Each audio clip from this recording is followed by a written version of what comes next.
आज के इस वीडियो में देखेंगे मौर्योत्तर काल, जो कि 185 ईसा पूर्व से 319 ईसा पूर्व तक चला था।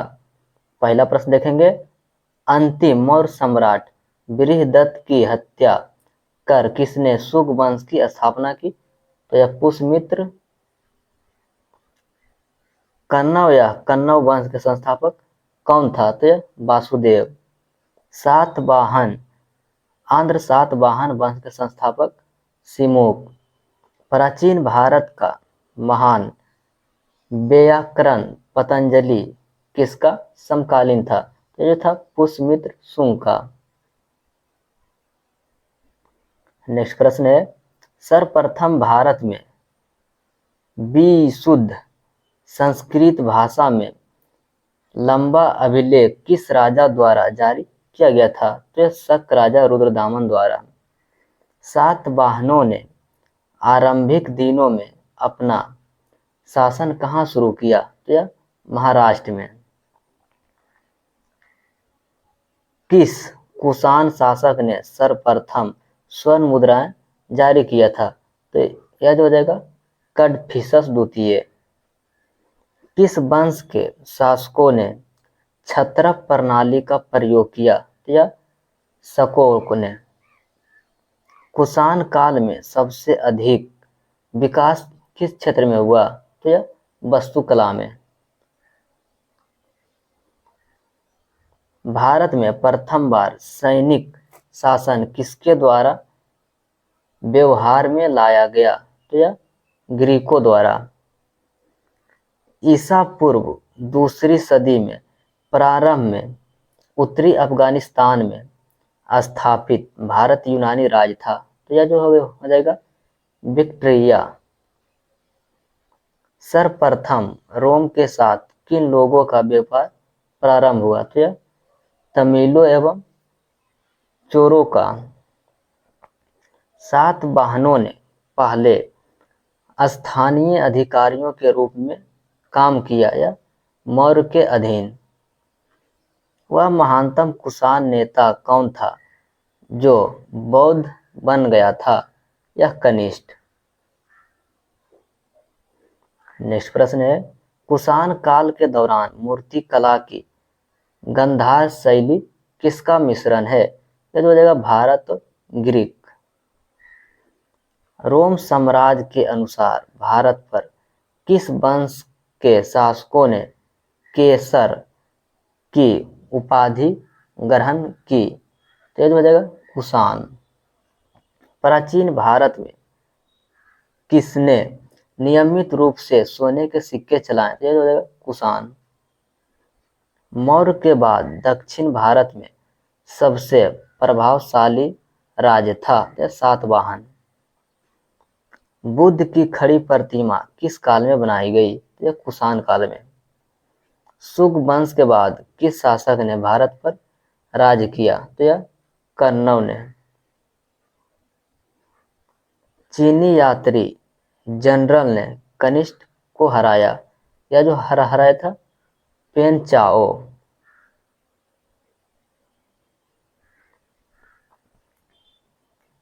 उत्तरी तथा उत्तर पश्चिम भारत में सर्वाधिक संख्याओं में तांबा के सिक्के को जारी किया था। तो यह कुषाण ने।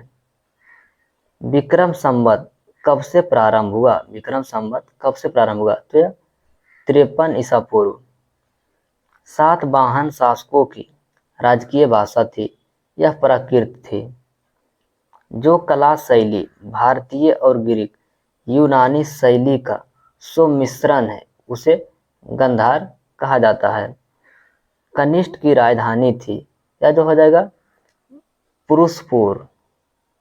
पुरुषपुर का दूसरा नाम क्या था? तो यह पेशावर।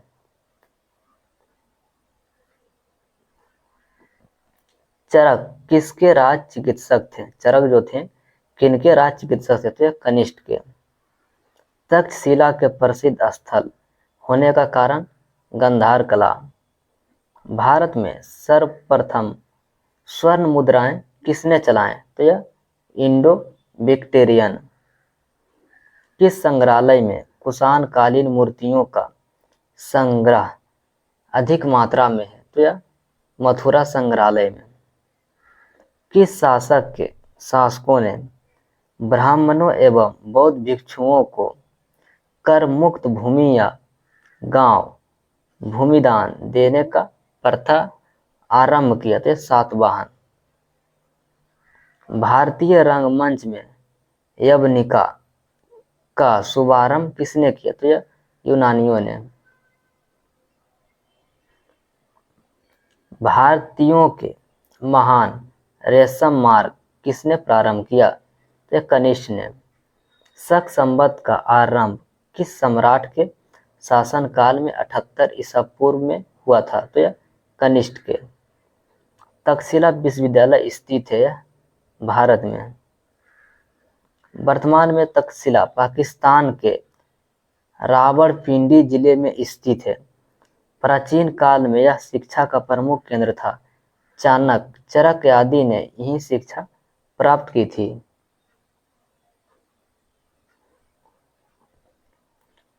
प्राचीन काल में कलिंग का महान शासक कौन था? तो यह खारवेल। बुद्ध का किसके सिक्के पर आलंकन हुआ? बुद्ध का किसके सिक्के पर आलंकन हुआ? तो यह कनिष्क के। यशोधेय सिक्के पर किस देवता का अंकित मिला? तो यह कार्तिकेय का। कनिष्क के सारनाथ बौद्ध प्रतिमा अभिलेख की तिथि क्या है? तो यह 81 ईस्वी सन। अश्वमेध किसका समकालीन था? अश्वमेध जो था वह किसका समकालीन था? तो यह कनिष्क का। बाल विवाह की प्रथा आरंभ हुई? तो यह आरंभ जो हुआ था कुषाण काल में।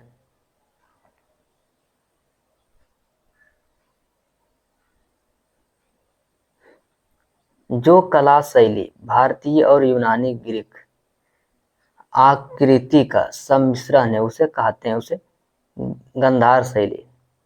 सातवाहनों की राजधानी अवस्थित है या अमरावती। आंध्र सातवाहन राजाओं की सबसे लंबी सूची किस पुराण में मिली है? तो यह मत्स्य पुराण में। पूर्वी रोमन शासक जस्टिसियन का सर्वाधिक महानतम योगदान किस क्षेत्र में था? तो यह जो था विधि के क्षेत्र में।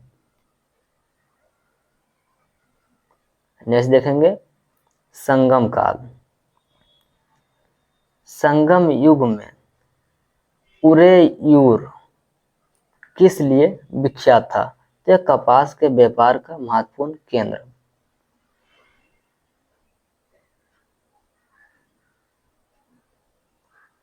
नेक्स्ट देखेंगे लोकाप्रियम ग्रंथ संबंधित है तो व्यापार और काव्य से।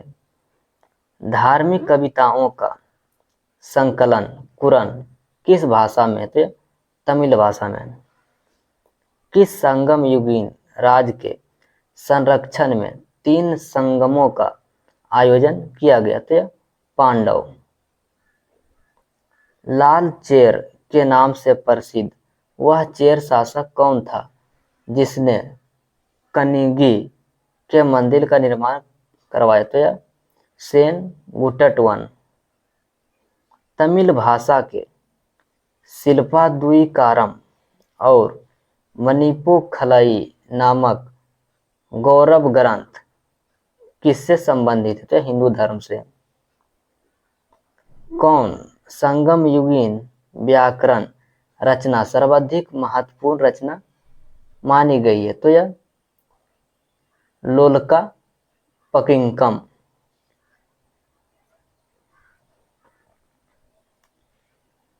मुजरिस किस राज का बंदरगाह था? तो हो जाएगा चेर का। प्राचीनतम तमिल देवता पुरुगन किस देवता के सदृश है? तो यह स्कंद।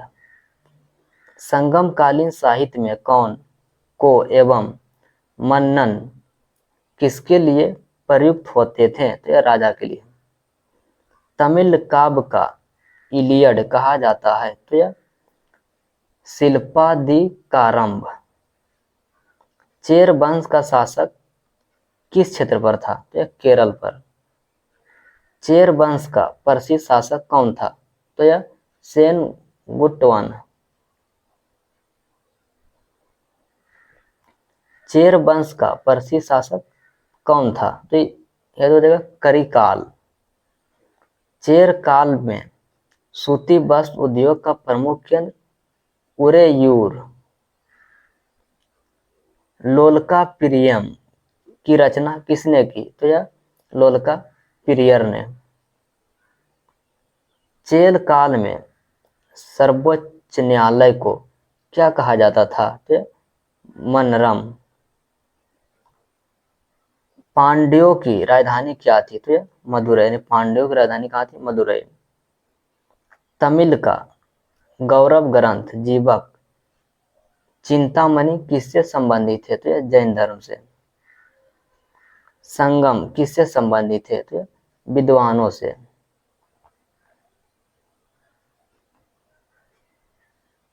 स्ट्रेबो के अनुसार संगम युग के किस वंश के शासक ने रोमन सम्राट आगस्टस के दरबार में 20 ईवी पूर्व के लगभग अपना एक राजदूत भेजा? थे पांडव नरेश ने। तमिल काव्य का ओडिसी किसे कहा जाता है? तो यह मनीमे खोलोई को। मुहर कावेरी पट्टनम की स्थापना किसने की? तो यह करिकाल ने। प्राचीनतम तमिल देवता मिरुगम किस देवता से सदृश है? तो यह स्कंद या कार्तिकेय। नेक्स्ट देखेंगे संगमों का आयोजन। प्रथम संगम का आयोजन मदुरई में अद्वैता अंगुतर। द्वितीय का आयोजन कपाटुपुरम जो कि अगतियार की अध्यक्षता में। तृतीय मदुरई में जो कि नक्कीर की अध्यक्षता में। नेक्स्ट देखेंगे गुप्त काल जो कि 319 ईसा पूर्व से 540 ईसा पूर्व। गुप्त वंश के संस्थापक कौन था? तो यह श्रीगुप्त। गुप्त किसके सामंत थे? तो यह कुषाणों के।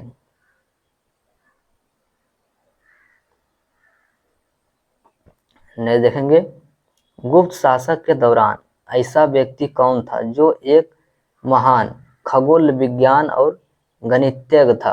तो यह आर्यभट्ट। गुप्त शासकों की सरकारी दरबारी भाषा क्या थी? तो यह संस्कृत। गुप्त वंश का वह राजा कौन था जिसने हुनों को भारत पर आक्रमण करने से रोका? तो यह स्कंदगुप्त। गुप्त राजवंश किसके लिए प्रसिद्ध था? तो यह कला तथा स्थापत्य कला। अजंता कलाकृतियों किससे संबंधित है? तो यह गुप्त काल से। कवि कालिदास किसके राजकवि थे? तो यह चंद्रगुप्त द्वितीय या विक्रमादित्य। अजंता चित्रकार की विषय वस्तु किससे संबंधित है? तो यह बौद्ध धर्म। उत्तर गुप्त युग में जो विश्वविद्यालय प्रसिद्ध था वह नालंदा। एरन अभिलेख का संबंध किस शासक से है? तो यह भानुगुप्त से। फाह्यान किसके शासनकाल में भारत आया था? तो यह चंद्रगुप्त द्वितीय।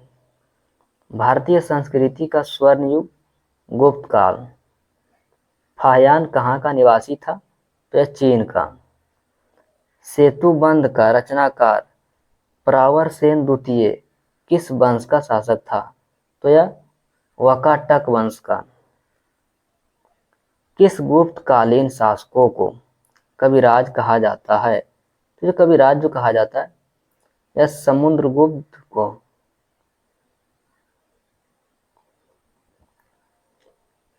स्कंदगुप्त को किस स्तंभ लेख में सक्रोपनम कहा जाता है? तो यह महोम स्तंभ लेख।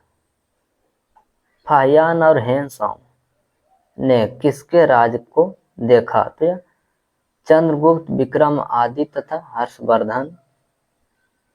धनवंतरी थे तो यह चंद्रगुप्त विक्रमादित्य के दरबार के नवरत्न में से एक, जो कि प्रसिद्ध चिकित्सक थे। गुप्तकालीन शासक प्रणाली किस प्रकार की थी? तो यह राजतांत्रिक। गुप्त स्थापत्य कला का सर्वोत्कृष्ट मंदिर कौन है? तो यह देवगढ़ का दशावत मंदिर। अजंता की गुफाओं में किन गुफाओं का निर्माण गुप्त काल में हुआ है?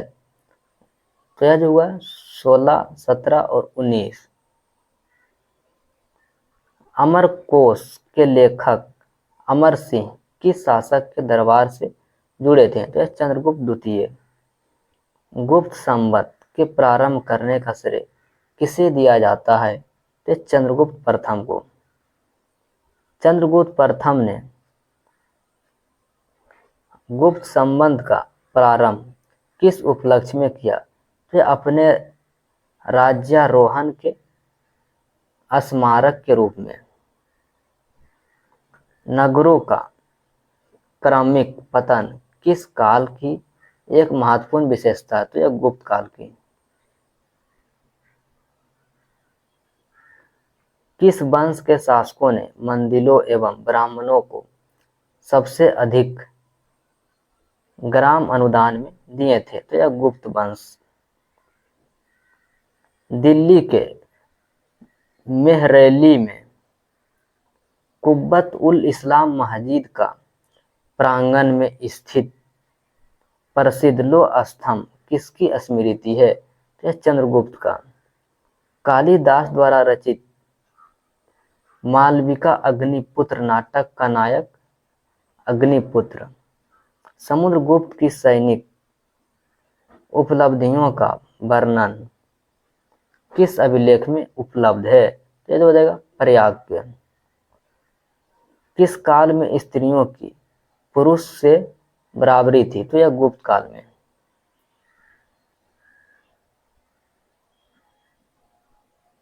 नेक्स्ट पर देखेंगे, भारत का नेपोलियन किसे कहा जाता है? तो यह समुद्रगुप्त को। इतिहासकार बी सेट स्मिथ ने अपने पुस्तक early history of the India में समुद्रगुप्त की वीरता एवं विजय पर मुग्ध होकर उसे भारतीय नेपोलियन की संज्ञा दी। तक्षशिला विश्वविद्यालय स्थित है? तो यह भारत में। वर्तमान में तक्षशिला पाकिस्तान में स्थित है। प्राचीन काल में यह शिक्षा का प्रमुख केंद्र था। चाणक्य, चरक आदि ने यहीं से शिक्षा ग्रहण की थी। किस राजा का एक अन्य नाम देवगुप्त था? तो चंद्रगुप्त द्वितीय का। प्रथम गुप्त शासक जिसने परम भागवत की उपाधि धारण की वह था? तो चंद्रगुप्त द्वितीय। प्रयाग प्रशस्ति किसके सैन्य अभियान के बारे में जानकारी देती है? तो यह गुप्त काल के। गुप्त सम्राट जिसने हुनों को पराजित किया था? तो यह स्कंदगुप्त। शक विजेता किसे जाना जाता है? तो चंद्रगुप्त द्वितीय को। रजत सिक्के जारी करने वाला प्रथम गुप्त शासक चंद्रगुप्त द्वितीय। नगरों का क्रमिक पतन किस काल की महत्वपूर्ण विशेषता थी? तो यह गुप्त काल की। किस गुप्त शासक ने सर्वप्रथम सिक्के जारी किए? तो यह चंद्रगुप्त प्रथम ने।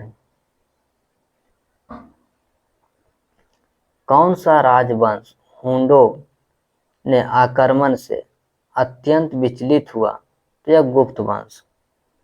अजंता के सखीरी जो गुफाएं मध्य प्रदेश में है वह बाघ यानी धार में है।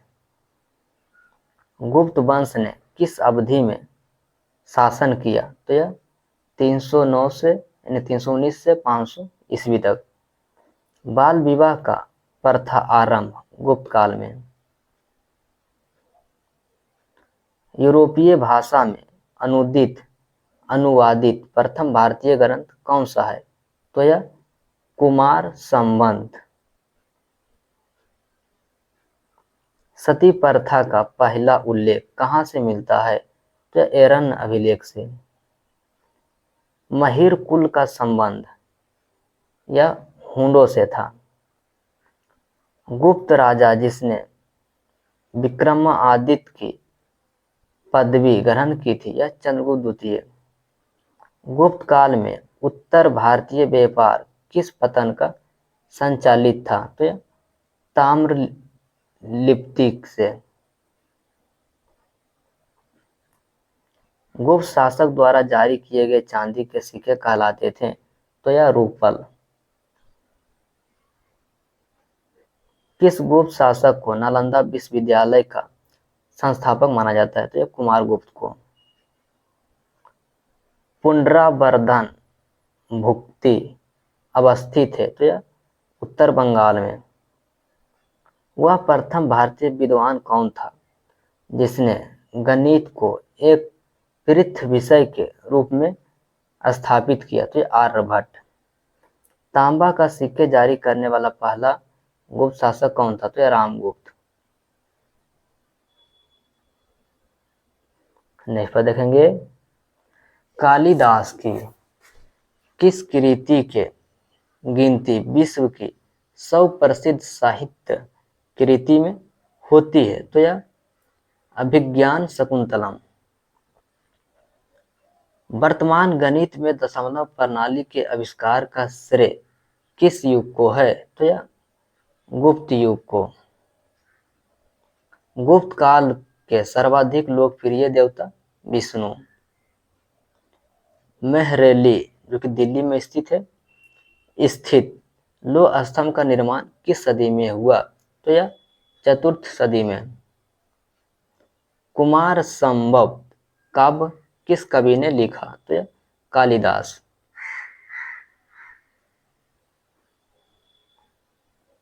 नालंदा विश्वविद्यालय की स्थापना का युग? या गुप्त युग। गुप्त युग में भू राजस्व की दर थी? तो यह थी उपज का 6ठा भाग। नेक्स्ट देखेंगे, गुप्त काल यानी कि पुष्यभूति वंश या वर्धन वंश। पुष्यभूति वंश के संस्थापक किसने की स्थापना? तो पुष्यभूति वर्धन ने। पुष्यभूति वंश का सबसे प्रतापी राजा हर्षवर्धन। हर्षवर्धन के समय में कौन सा चीनी तीर्थयात्री भारत आया था? तो यह हैंसोंग। चालुक्य राजा पुलकेशिन द्वितीय को किसने पराजित किया? तो यह नरसिंह वर्मन। किस व्यक्ति को द्वितीय अशोक कहा जाता है? किस व्यक्ति को द्वितीय अशोक कहा जाता है? तो यह हर्षवर्धन को। बाणभट्ट किस सम्राट की दरबारी कवि थे? तो यह हर्षवर्धन। हैंसोंग भारत में लगभग कितने साल रहा? 14 वर्ष। कुंभ मेला को प्रारंभ करने का श्रेय किसे दिया जाता है? हर्षवर्धन को। नर्मदा नदी पर सम्राट हर्ष के दक्षिणावर्ती आक्रमण को रोका? तो आक्रमण को रोका पुलकेशिन द्वितीय ने। चालुक्य शासक पुलकेशिन द्वितीय ने किस नदी के किनारे हर्षवर्धन को पराजित किया था? तो यह नर्मदा नदी के किनारे।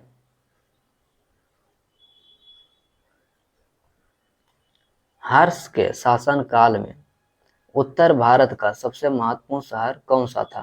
तो यह कन्नौज। हर्ष की आत्मकथा किसने लिखी? तो यह बाणभट्ट ने। हर्षवर्धन अपनी धार्मिक सभा कहाँ किया था? तो यह प्रयाग में।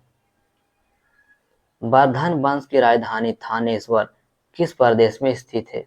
हरियाणा। हर्षवर्धन ने 606 ईस्वी में वर्ष संवत की स्थापना किस उपलक्ष्य में की थी? तो अपने राज्यारोहण के उपलक्ष्य में। हेंग सॉन्ग की भारत में यात्रा के समय सूती कपड़ों के उत्पादन के लिए सबसे प्रसिद्ध नगर मथुरा। कविवान भट्ट निवासी थे थानेश्वर। नागानंद का रचनाकार कौन था? हर्षवर्धन। सम्राट हर्षवर्धन ने 2 महान धार्मिक सम्मेलनों का आयोजन किया था, तो कन्नौज व प्रयाग में। नागानंद रत्नावली एवं प्रियदर्शी नाटकों के नाटककार थे हर्षवर्धन। गुर्जरा को किस शासक ने पराजित किया था? गुर्जरों को किस शासक ने पराजित किया था? तो हर्षवर्धन ने।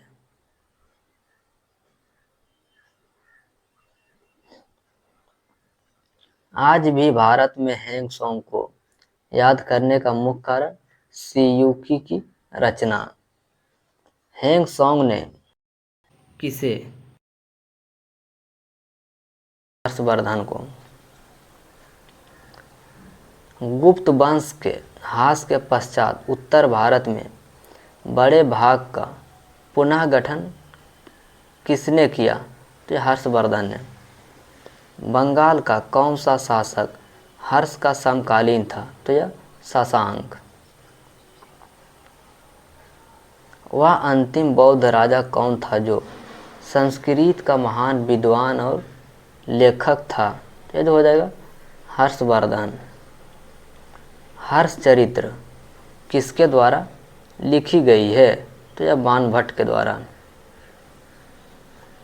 एक चालुक्य अभिलेख के तिथि अंकन में शक संवत का वर्ष 556 दिया हुआ है, इसका तुल्य वर्ष तो यह हो जाएगा 634 ईस्वी। हर्ष के समय की सूचनाएं किसकी पुस्तक में निहित है? तो कल्हण की पुस्तक में। सम्राट हर्ष ने अपनी राजधानी थानेश्वर से कहाँ स्थानांतरित की? कन्नौज। उत्तर प्रदेश में स्थित वह स्थान जहाँ हर्षवर्धन ने बौद्ध महासम्मेलन का आयोजन किया था, तो प्रयाग में। नर्मदा नदी पर सम्राट हर्ष के दक्षिणावर्ती अग्रमण को रोका, तो जो आक्रमण को जो रोका पुलकेशिन द्वितीय ने। कोशय शब्द का प्रयोग किया गया, तो यह रोमन के लिए। चीनी लेखक भारत का उल्लेख किस नाम से करते हैं? तो यह यूनतू। नालंदा विश्वविद्यालय के विनाश का कारण मुसलमान।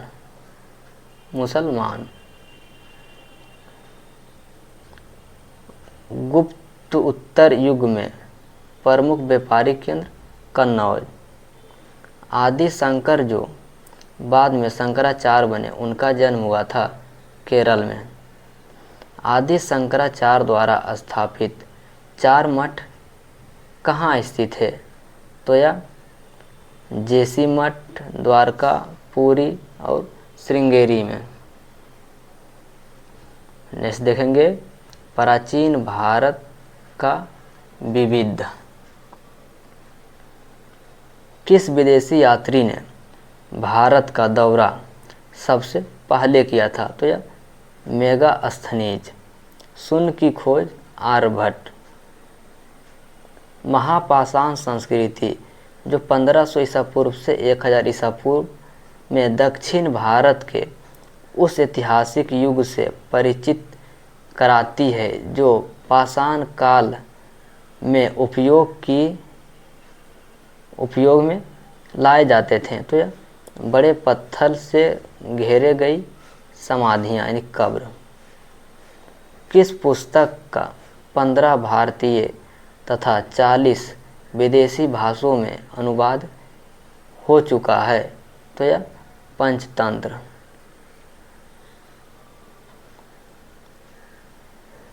न्यूमेस्टिक्स क्या है? तो ये हो जाएगा सिक्कों व धातुओं का अध्ययन। हितोपदेश के लेखक नारायण पंडित। नाट्य शास्त्र की रचना किसने की? तो यह भरत मुनु। इतिहास के पिता की पदवी सही अर्थ में किससे संबंधित है? हेरोडोटस से। प्राचीन नगर तक्षशिला किसके बीच स्थित है? तो सिंधु व झेलन।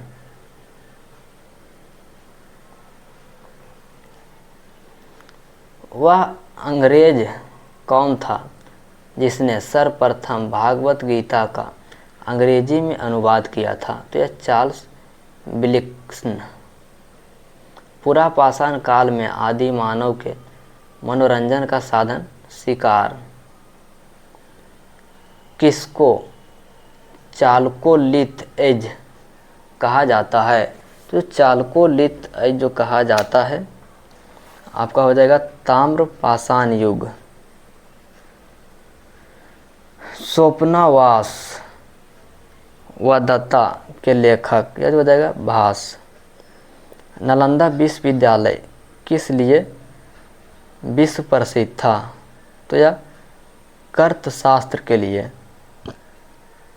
वह अस्त्रों का नाम बतलाएं जो प्राचीन भारत के व्यापारी मार्गों पर मौन है। यह जो हो जाएगा मिलिबंधन हो। आधुनिक मानव के हाल का पूजन। तो यह करो मैग्नन मनुष्य। ईसा की प्रारंभिक सदियों में भारत तथा रोमन के बीच घनिष्ठ व्यापारी संबंध की सूचना किस पूरा स्थल की खुदाई से प्राप्त होती है? तो यह अरिकमोडू। आधुनिक देवनागरी लिपि का प्राचीनतम रूप ब्राह्मी। मानव द्वारा सर्वप्रथम प्रयुक्त अनाज चावल।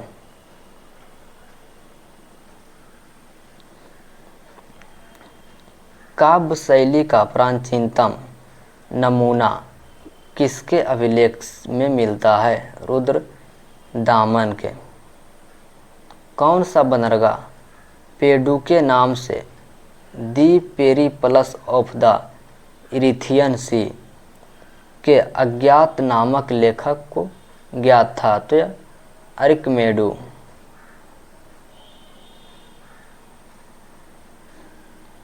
ताम्राशय या ताम्रपाषाण काल में महाराष्ट्र के लोग मृतकों के घर के फर्श के नीचे किस तरह रख कर दफनाते थे? तो यह उत्तर से दक्षिण की ओर।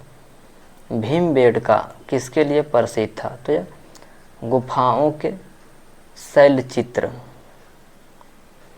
प्राचीन भारत में कौन सी लिपि दाईं से बाईं की ओर लिखी जाती थी? तो यह खरोष्टी। मालती माधव के लेखक थे? यह तो हो जाएगा भवमूति।